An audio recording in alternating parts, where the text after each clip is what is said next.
Welcome to the Slop Farm. Enjoy the video.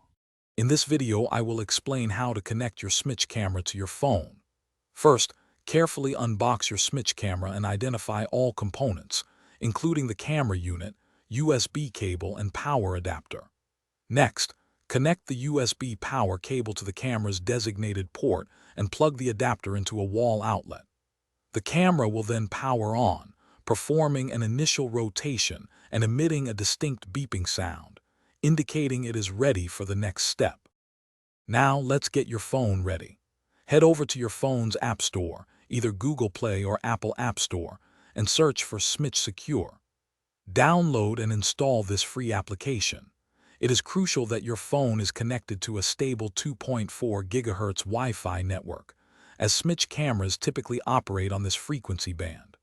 Once installed, open the app and either create a new user account or sign in if you already have one. With the app open, tap the plus icon, usually found in the top right corner, to begin adding a new device. You will then select your specific Smitch camera model from the list provided. The app will prompt you to confirm that your camera's indicator light is blinking, which signals it is in pairing mode.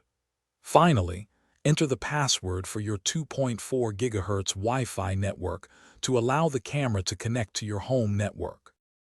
After entering your Wi-Fi password, the app will take a few moments to complete the pairing process. Once successfully connected, you will be prompted to assign a unique and easily recognizable name to your camera, such as living room or front door.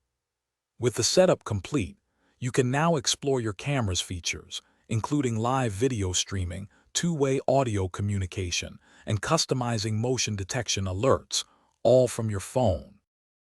Thanks for watching. Consider subscribing if we helped you today.